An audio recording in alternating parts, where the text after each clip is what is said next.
Your Excellency Narendra Modi, Prime Minister of India, our dear IOC colleague and friend and wonderful host, Nita Ambani,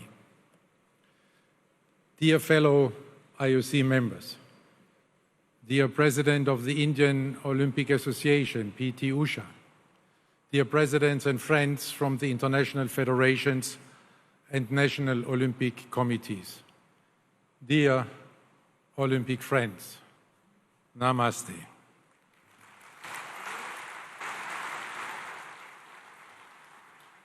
It is a great honor to welcome you all to the 141st IOC session in Mumbai.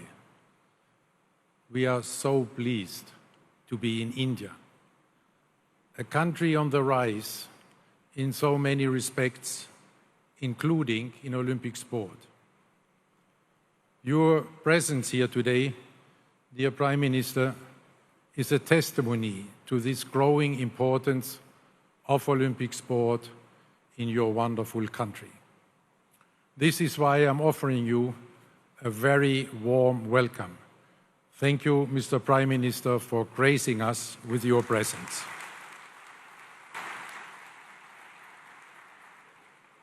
Aapka bahut, bahut swagat.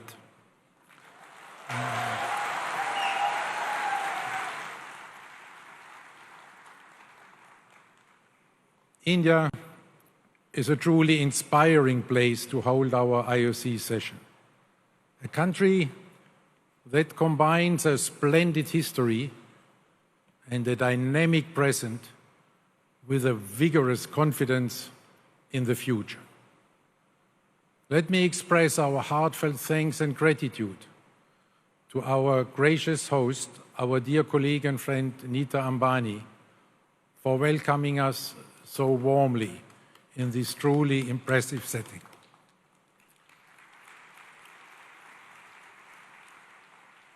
Already during our short term here, we could get a first impression of the excellent ways you, Nita, are promoting sport and athletes in India. What you have achieved in both business and sport is simply remarkable. Through your Reliance Foundation, you are bringing the Olympic values to millions of students, giving them the opportunity to build their lives in and through sport. You are spreading the Olympic spirit across your vast country, and in this way, you are making the world a better place through sport. Dhanyavad, Nita. Another illustration of the growing Olympic spirit is the outstanding performance of these Indian athletes at the Asian Games in Hangzhou. Congratulations to India on its record-breaking medal haul. This is something that the entire Olympic community in India can be very proud of. In this respect, I would also like to congratulate the Olympic Council of Asia under the leadership of Acting President Randir Singh, and of course, the Chinese hosts for the once more brilliant organization of these Asian Games. At this session, we will have a discussion which may give another boost to this growth here in India. When we speak about a certain sport, which I heard enjoys a certain level of popularity here, cricket. Our thanks also go to the Indian Olympic Association and its president PT Usha for the warm hospitality with which they have welcomed us. This IOC session should give you at the IOA a timely impulse on your journey of change and reform of Indian sport in every respect. India, with its dynamic and forward-looking young population, provides an appropriate setting for our IOC mission, because we are here to chart the course for the future of our Olympic movement. Therefore, I do not want to dwell too much on the past.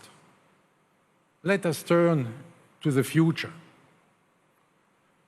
In this future, the Olympic Games will likely become more inclusive, featuring a broader range of sports and athletes, and promoting diversity and gender equality. The Olympic movement may also adapt to changing societal values, addressing issues such as athlete mental health and social justice, and striving to be a force for positive change on a global scale. Ultimately, the future of the Olympic Games promises to be a compelling fusion of tradition and progress, maintaining its status as a unifying global event while adapting to the changing values and expectations of the modern world. This very convincing analysis was obviously written by someone very intelligent and visionary, so it cannot be me. Who else do you think the author might be? Sorry, for once, it's not Pierre de Coubertin.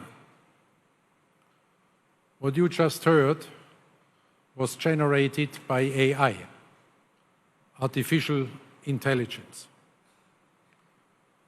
I'm using this example to make it clear that our continued success depends on how we embrace the ever-accelerating development of digital technology and, in particular, AI. This makes our Olympic Agenda 2020 imperative, change or be changed, even more urgent. And I'm very grateful to you, Mr. Prime Minister, that we had the opportunity to exchange on this right now in a very inspiring way.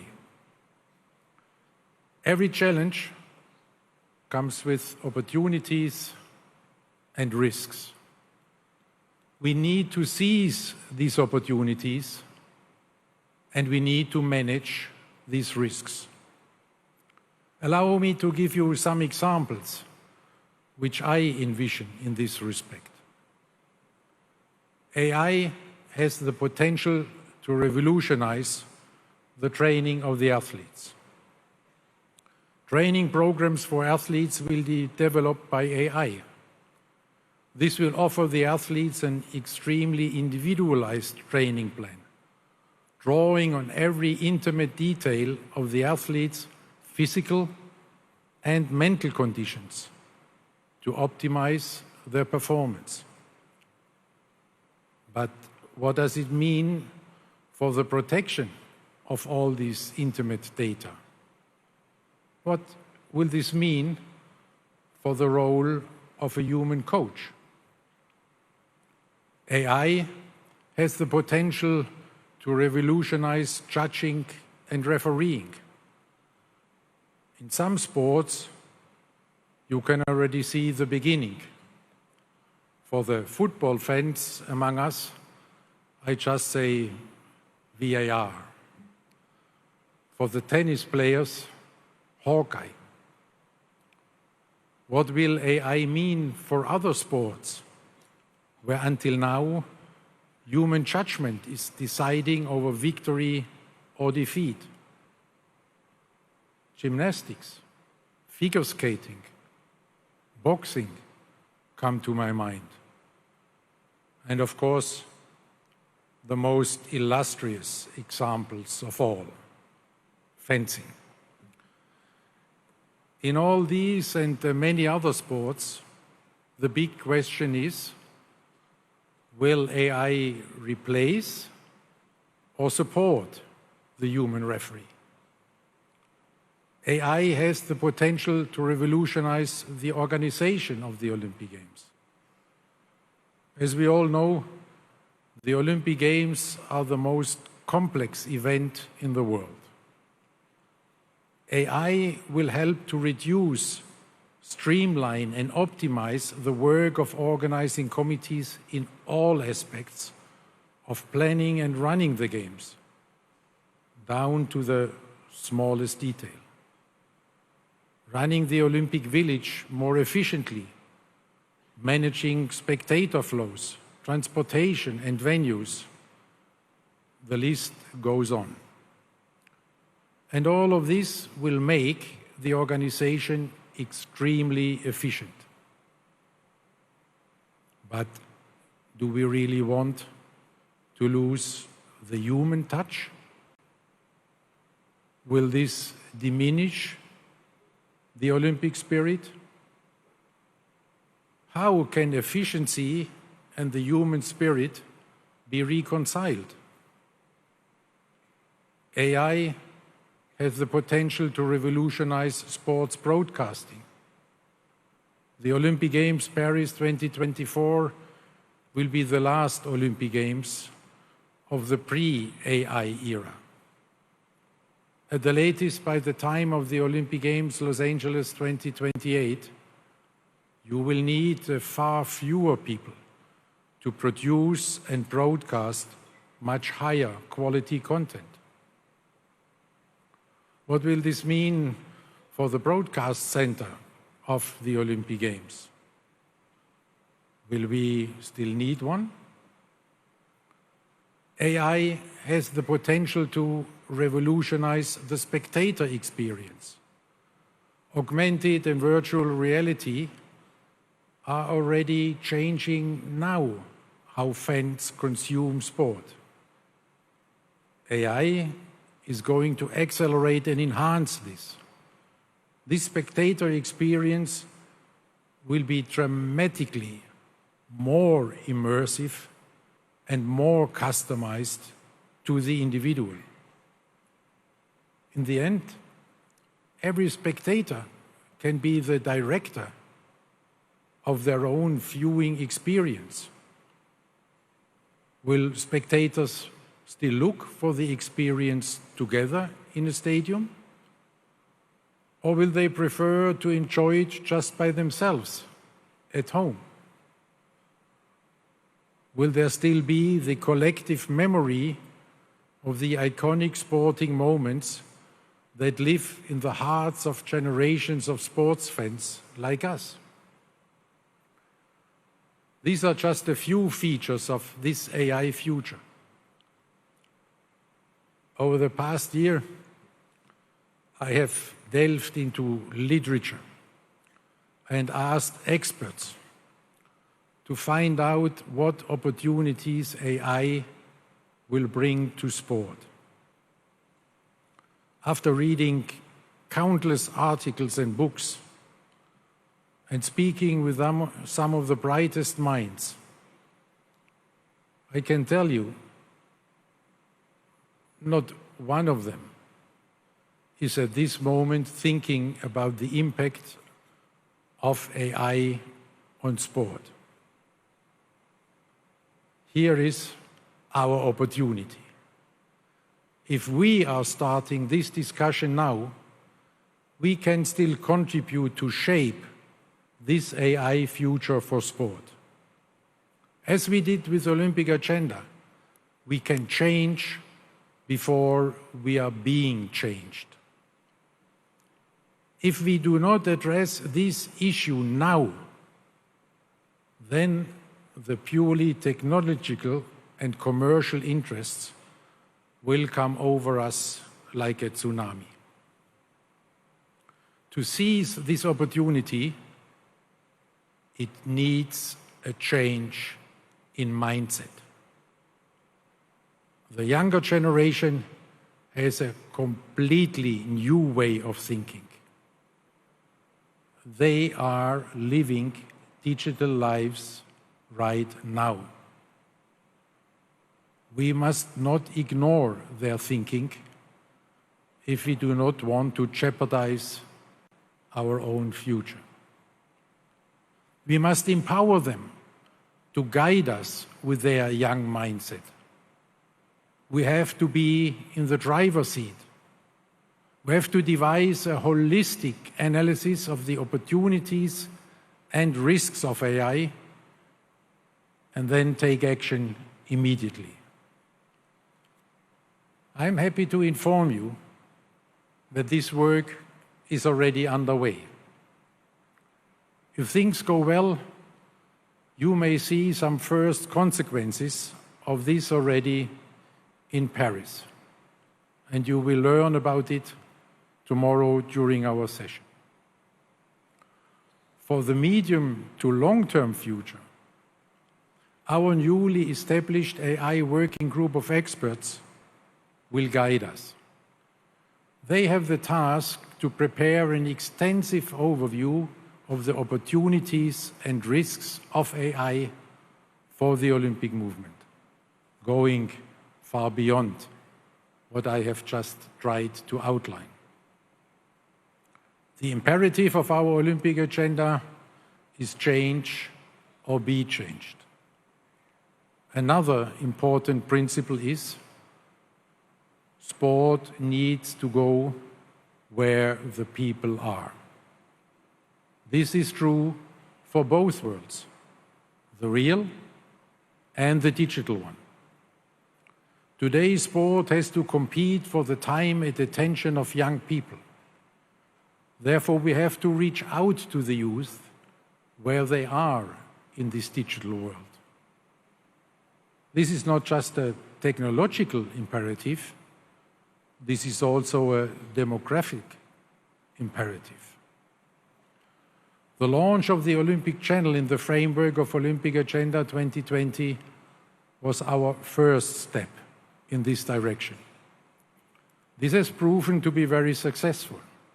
Today, we can be very proud that our digital platform, Olympics.com, has seen hundreds of millions of unique users since the beginning of the IOC digital journey, with an all-time high of about 200 million unique users only during the Olympic Games Tokyo 2020. Also on social media, we have seen significant growth with 110 million followers across our channels and a monthly average of 500 million social media engagement. Industry leaders are noticing our progress. One example is that we were just now awarded with the YouTube Creator Award, joining the elite club of their most popular channels. Another dimension of this digital revolution is esports. There are 3 billion people playing esports and gaming around the world. It is estimated that over 500 million of them are interested specifically in esports, which includes virtual sports and sports simulations.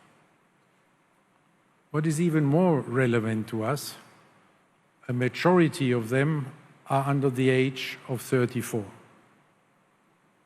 This is why we took the strategic decision to engage with esports in a holistic way. We choose an approach that would allow us to be active in the esports space while staying true to our values that have guided us for over a century. With respect to esports, our values are and remain the red line that we will not cross. Our crystal clear position is gaining more and more respect also in the esports community.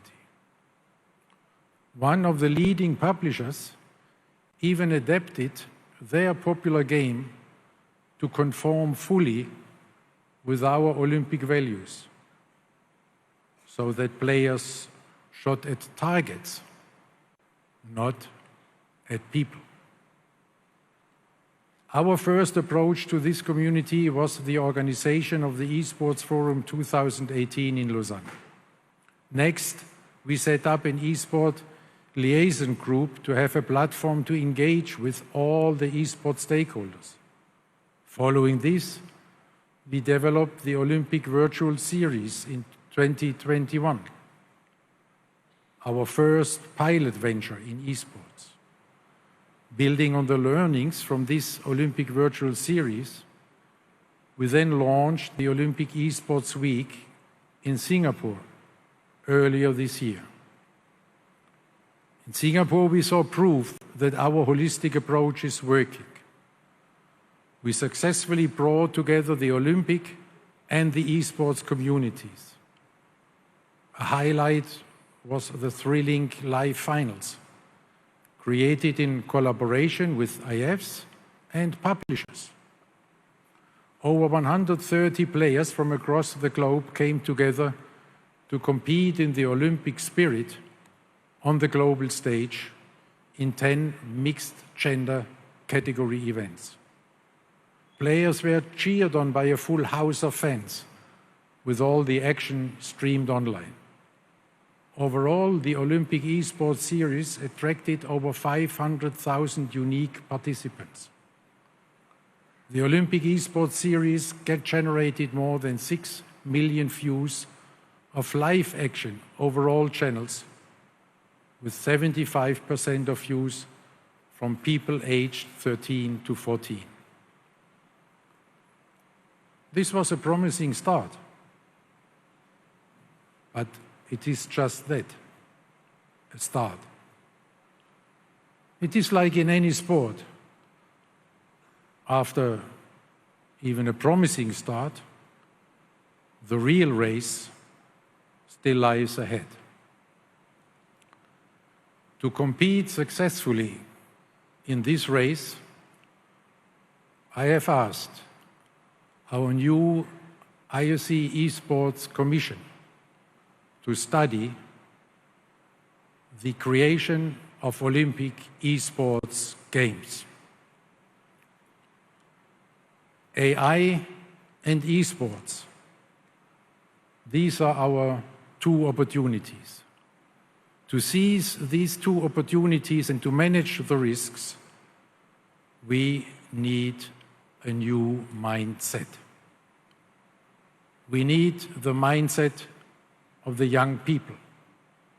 We have to trust and to empower them, because the pace of change will be exponential. It is change or be changed once again. In all these changes, we have to be guided by our values as expressed in our Olympic Agenda 2020+5. Since its adoption in March 2021, it already had a significant impact on the IOC and the wider Olympic movement. This is why a major focus of this session will be a midway evaluation of what we have achieved so far, and we will look ahead at what still needs to be done. In this respect, the Olympic Games Paris 2024 will be an excellent demonstration of the enduring relevance of our values in our times. The athletes, the fans, the entire Olympic community, all of us are looking forward to Paris, which will truly be Olympic Games of a new era. Younger, more inclusive, more urban, more sustainable. The first Olympic Games with full gender parity. The first Olympic Games inspired, planned and delivered in line with our Olympic agenda reforms from start to finish. We all feel great anticipation. Our expectations for this Olympic Games Paris 2024 are shared by billions of people around the globe. After the COVID pandemic, People are longing to come together again. They are longing to celebrate the Olympic spirit together again. Our friends of the Paris 2024 Organizing Committee are doing a fantastic job at bringing these first Olympic Games of a new era to life in all these dimensions. The slogan, Games Wide Open, is about creating inclusive Olympic Games in all respects. Even spectators will have the opportunity to become participants. This is how we go to where the people are now in the real world. Iconic monuments will be transformed into competition venues, bringing sport into the heart of the city. The public can take part in sports events, such as the Marathon pour tous, the Marathon for all, when 40,000 people will be able to run the same marathon route just hours before the Olympic athletes. Urban sports, like sport climbing, skateboarding or breaking, will feature prominently right in the city center of Paris. Already 4 years ago, Paris 2024 launched an ambitious program introducing 30 minutes of daily exercise in primary schools throughout France. They are on track to reach more than 4 million children. With its Terre de Jeux initiative, Paris 2024 is promoting sport and physical activity in over 4,000 municipalities across France. Again, taking sport to where the people are. Another significant milestone will be full gender parity at the Olympic Games for the first time in history. The IOC has allocated exactly 50% of the quota places to female athletes and exactly 50% to male athletes.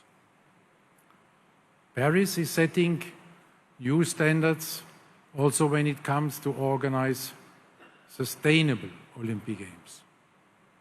They are aiming to reduce their emissions by 50% compared to the average emissions of the previous Games. To achieve this, the Games will be powered by 100% of renewable energy. The Games will use 95% existing or temporary venues. With these and other measures, Paris is very much on track to achieve this ambitious goal already 6 years ahead of the global 2030 target set by the Paris Agreement on Climate Change. In our Olympic Agenda 2020, we are speaking about the uniqueness and the magic of the Olympic Games. So I invite you to imagine for one moment the uniqueness and the magic of the opening ceremony of the Olympic Games Paris 2024. Imagine and dream with me about the spectacular sights as the boats with the athletes float down the River Seine, past iconic landmarks, the Eiffel Tower, Notre Dame, the Louvre. Imagine and share the dreams of the athletes. Imagine their emotions when hundreds of thousands of people are welcoming them to the Olympic Games, celebrating them from the riverbanks. Imagine all the people living life in peace. You may say, I'm a dreamer, but I'm not the only one.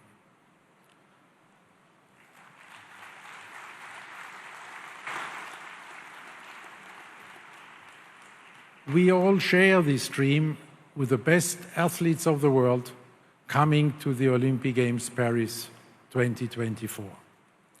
There is not only an overwhelming response from all the athletes, but also from the public.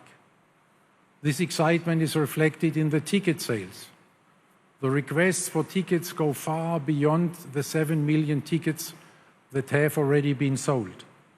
There is huge demand for the remaining 3 million tickets that are still to be released. People from 180 countries bought tickets so far, showing the global appeal of the Olympic Games. The world's political leaders are also voicing their support for the Olympic Games and the values they stand for. The most recent example of this is the declaration of the G20 leaders at their summit here in India. They said that they, and I quote, look forward to the Paris Olympic and Paralympic Games in 2024 as a symbol of peace, dialogue amongst nations, and inclusivity with participation of all. End of quote. We are greatly encouraged by this commitment of the G20 leaders, for the first time, including the African Union, to the unifying peace mission of the Olympic Games.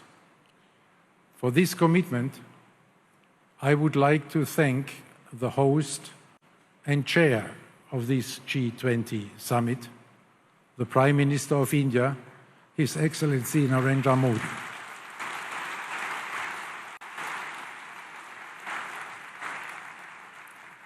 Dear Prime Minister, we have a certain idea how difficult it is to reach a consensus in these divisive and confrontational times we are living in. Congratulations and thank you, Prime Minister Modi, for your leadership and your great support for the Olympic Games.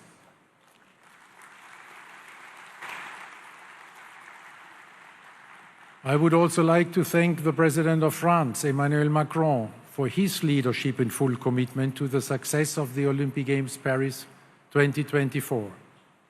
Not only as a signatory of this G20 declaration, but in particular for his confidence in the IOC to bring the entire world together in peaceful competition. In the same spirit, we know that we can count on our French friends who will inspire us with their great passion for sport.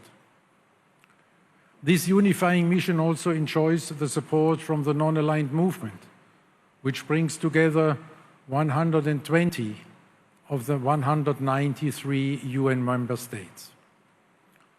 From so many conversations that I have with people and world leaders around the globe, I know how much they are longing for our unifying force in this highly divided and confrontational world. Our peace mission is more important than ever, with the far too many wars and conflicts that we are witnessing in our world today. So let us all together make these Olympic Games Paris 2024 this symbol of peace, dialogue, and hope for all humankind.